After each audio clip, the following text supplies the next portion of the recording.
तो hello everyone, मेरा नाम है प्रशांत और आज हम लोग करने वाले हैं एंशिएंट इंडियन हिस्ट्री का एक टॉपिक जिसका नाम है मौर्यन एज। तो मौर्यन एज के बारे में हम कुछ उसकी पॉलिटिकल हिस्ट्री और उसके जो रूलर्स हैं उसके बारे में जानने वाले हैं।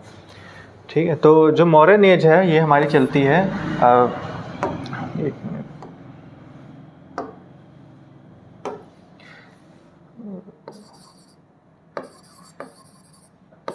मौर्यन एज का जो टाइम है ये 400 BCE से 200 BCE तक चलता है। ठीक है, तो मौर्यन एज की अगर हम बात करें तो इसमें जो मेन फेमस रूलर्स हैं, जो प्रोमिनेंट रूलर्स हैं, वो तीन हैं। एक तो पहले नंबर पे है चंद्रगुप्त मौर्य, दूसरे नंबर पे है बिंदुसार और तीसरे नंबर पे है अशोका।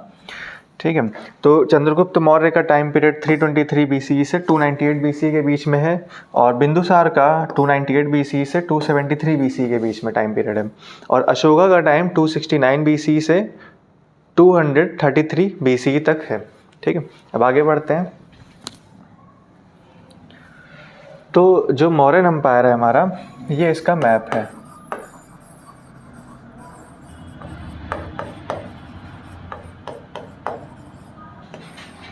जब अब मौर्यन एम्पायर अपने पीक पे था तब ये इधर कंधार से लेके यहाँ पे साउथ में ब्रह्मगिरी तक फैला हुआ था। ठीक है, और इधर ये महास्थान वंगा तक, मतलब काफ़ी बड़ा एम्पायर था जो पूरा पूरे भारत को कवर किया हुआ था। अखंड भारत हुआ करता था उस समय। तो सबसे पहले चंद्रगुप्त मौर्य, जिनका टाइम पीरियड 323 BCE से 298 BCE है। तो इन्होंने क्या क्या किया, तो सबसे पहले इनको श्रेय दिया जाता है, ये फाउंडर है मौर्यन एम्पायर का। इन्होंने ही स्थापना करी थी मौर्यन एम्पायर की। तो और इन्होंने एक्सपैंडेड इन सेवरल स्टेजेस, मतलब कि इन्होंने जो इतना एक्सपेंशन किया, जो इतना बड़ा एम्पायर बनाया है, वो उसको एक बार में नहीं बनाया, उसको कई सारे स्टेजेस में बनाया है। ठीक है, कई सारे चरणों में बनाया है। ठीक, तो पहला जो है फर्स्ट इनिशियल फेज, तो इसमें इन्होंने क्या किया था, तो पहले वाले रीजन में इन्होंने इंडस और बियास नदी के बीच का जो एरिया है वहाँ पे इन्होंने अपना साम्राज्य इस्टेब्लिश किया। वहाँ से इन्होंने शुरुआत करी थी। ये रीजन कहाँ पे है, तो ये इधर वाला रीजन जो है, ये वाला जो रीजन पड़ता है, यहाँ पे इन्होंने अपना शुरुआत करी थी, शुरुआत इसकी। और इसमें ये नॉर्थ वेस्ट का एरिया पड़ता है। यहाँ पे इंडस और बियास रिवर के बीच में इन्होंने सबसे पहला अपना आक्रमण किया था और वहाँ पे कुछ एरियाज़ को कब्जा किया था। ये जो एरिया था सिंधु नदी और बियास नदी के बीच में। तो यहाँ पे क्या हुआ था कि पहले अलेक्जेंडर जब आया था, सिकंदर आया था, तो उसने जब भारत पे आक्रमण करने वाला था तो अंदर तो वो घुस नहीं पाया था, कई नदियाँ पार नहीं कर पाया था। तो वहीं के जो रीजन है वो उसको उसने कब्जा कर लिया था और वहाँ पे अपने मिनिस्टर वगैरह वहीं के रूलर को उसने रख दिया था।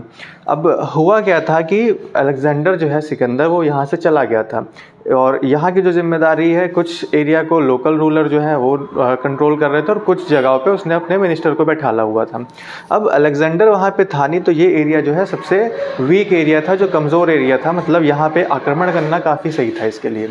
ठीक है, तो अलेक्जेंडर ने उसकी एब्सेंस यानी उसकी गैर मौजूदगी का फ़ायदा उठाया और इस वाले एरिया पे अटैक करके इस एरिया को कब्जा कर लिया और यहीं से शुरुआत हुई चंद्रगुप्त मौर्य के एक्सपेंशन की। और ये सारी कहानी जो है, ये जो बातें हैं, ये कहाँ पे मिलती हैं, तो ये एक टेक्स्ट है जिसका नाम है मुद्र राक्षस। ये एक टेक्स्ट है मुद्र राक्षस, इसमें ये कहानी सारी लिखी हुई है और ये किसके द्वारा लिखा गया है, तो ये लिखा गया विशाख दत्त के द्वारा। ठीक है, अब और आगे बढ़ते हैं। तो दूसरा चरण, अब जो सेकंड फेज़ है, सेकंड फेज़ में क्या हुआ था, ये लगभग 321 BCE के आसपास होता है।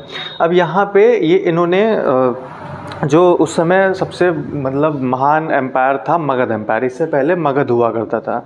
मगध के राजा थे धनानंद। तो इन्होंने क्या किया, धनानंद को सक्सेसफुली वहाँ से हटा दिया, उनको हटा दिया उनके गद्दी से। और उनको हटाने के बाद इन्होंने कंट्रोल कर लिया मगध पे, ये बन गए मगध के रूलर। और इन्होंने फिर ये मगध मिल गया तो मगध के पास बहुत सारे संसाधन, बहुत सारी आर्मी और सब कुछ था। तो इसकी वजह से अब इनका जो एक्सपेंशन है ये काफ़ी तेज़ी से बढ़ गया। अब ये साउथ में जो दक्षिण में गोदावरी नदी है वहाँ तक भी ये फैलने लगे। इसके बाद तीसरा चरण आता है। तीसरा चरण लगभग 305 BCE के पास पड़ता है। अब यहाँ पे क्या होता है, इन्होंने जीत हासिल करी सिलिकस निकेटर के ऊपर। सेल्यूकस निकेटर के ऊपर इन्होंने जीत हासिल करी। और कहाँ पे लड़ाई हुई थी ये, तो इन जो सिंधु नदी है उसके किनारे लड़ाई हुई थी, इंडस नदी के आसपास लड़ाई हुई थी। और यहाँ पे जब इसको इन्होंने हरा दिया वहाँ से, तो इनको एरियानिया के कुछ हिस्से मिले, जिसमें कि काबुल आता है, कंधार आता है, हेरात और बलूचिस्तान आता है। ठीक है, ये कुछ एरियाज़ उनको मिल गए। ठीक है, इसके बाद इन्होंने और ज़्यादा एक्सपैंड किया वहाँ पे नॉर्थ वेस्ट वाले हिस्से में, हिंदू कुश रीजन तक।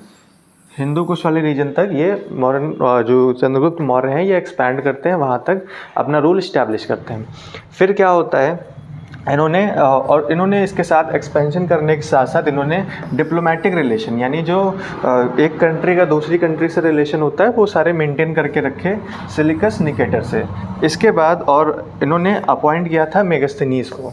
मेगास्थनीज जो है वो सेल्यूकस निकेटर के ही हाँ कह सकते हैं एम्बेसडर थे, जो पाटलिपुत्र कोर्ट में काम कर रहे थे। फिर आता है फोर्थ फेज़।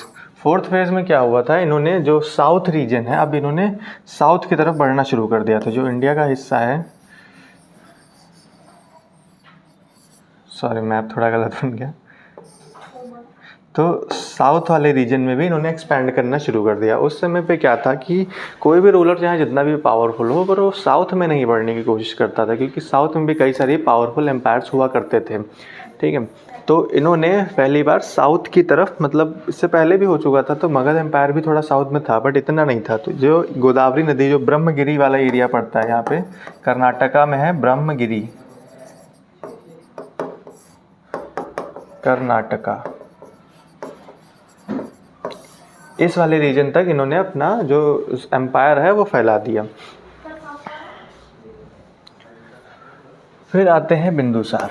ठीक है, अगले रूलर हैं बिंदुसार। बिंदुसार का टाइम पीरियड 298 BC से 273 BC तक है। बिंदुसार जो है सक्सेसर है चंद्रगुप्त मौर्य के, चंद्रगुप्त मौर्य के ही बेटे हैं बिंदुसार। ठीक है, अब इन्होंने क्या किया है, अब एम्पायर तो इनको काफ़ी फैला हुआ मिल ही गया था। इनके जो इनके जो फादर थे चंद्रगुप्त मौर्य, उन्होंने काफ़ी बड़ा एम्पायर फैला के इनको दिया ही था।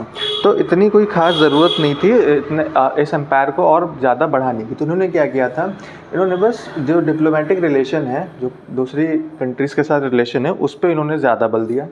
जो कि वेस्ट से, जो वेस्ट कंट्रीज़ हैं जैसे रोमन एम्पायर है, इनके साथ इन्होंने अच्छे रिलेशंस बना के रखे। और इसका सबूत मिलता है इससे, जो डेमेस्कस है, डेमेस्कस एक नाम है, जो एक सीरियन एम्बेसडर है, जो सीरिया के रूलर हैं, वहाँ उन्होंने एक एम्बेसडर को भेजा था यहाँ की कोर्ट में काम करने के लिए। तो बिंदुसार की कोर्ट में डेमेस्कस काम कर रहा था। डेमेस्कस कौन था, तो ये सीरियन एम्बेसडर था, सीरिया का एम्बेसडर था, और कई साल यहाँ पे ये रहा है। दूसरा, इसके अलावा ये also established connection with Ptolemy, और इन्होंने जो बिंदुसार, इन्होंने टोलेमी के साथ भी रिलेशन अच्छे बना के रखे हैं। टोलेमी कौन है, तो ये इजिप्ट के रूलर हैं, यानी कई सारी कंट्रीज़ के साथ इन्होंने अपने अच्छे संबंध बना के रखे। ठीक, फिर लास्ट आते हैं अशोका। ठीक है, इनको अशोका द ग्रेट के नाम से जाना जाता है। ठीक है, इनका टाइम पीरियड वही 269 से 232 BC तक है। तो इनके पास भी मतलब काफ़ी बड़ा ही एम्पायर मिला था, इनको भी ज़्यादा एक्सपेंशन करने की ज़रूरत नहीं पड़ी। बट क्या होता है कि जब ये राजा बनते हैं उसके 9वें साल, ठीक है, 9th ईयर में ये अटैक करते हैं कलिंगा पे। और कलिंगा एक जगह है उड़ीसा में पड़ती है, वहाँ पे अटैक करके ये उसको जीत भी लेते हैं। लेकिन क्या होता है कि उस एरिया को जीतने के बाद, उतना खून खराबा देखने के बाद, इनका जो मन है वो बदल जाता है। इस जीत तो इनको मिल जाती है, ठीक है, लेकिन इससे क्या होता है, उनका जो मन है वो बदल जाता है। इनकी जो इम्पीरियलिस्टिक अप्रोच थी, इम्पीरियलिस्टिक का मतलब होता है कि खुद को ही सबसे महान समझना, तो वो अप्रोच इनकी चेंज हो जाती है, वो जो तरीका था वो चेंज हो जाता है। अब ये इस चीज़ पे फोकस नहीं कर रहे थे कि इनको एक्सपैंड करना है, अब ये और ज़्यादा एरियाओं पे कब्जा करने की कोशिश नहीं कर रहे थे। अब किस पे कोशिश कर रहे थे, इस्टेब्लिश्ड एंड प्रोपगेटेड धम्मा। इन्होंने धम्मा की स्थापना करी थी और धम्मा का प्रचार ही करते थे। और धम्मा का प्रचार कैसे करते थे, तो इसके लिए इन्होंने कई सारे इंस्क्रिप्शंस और कई सारे पिलर्स बनवाए। जो अशोका पिलर है जो बहुत फेमस है, तो अशोका के द्वारा ही बनाया गया। ठीक है, तो आज के लिए इतना ही, खत्म।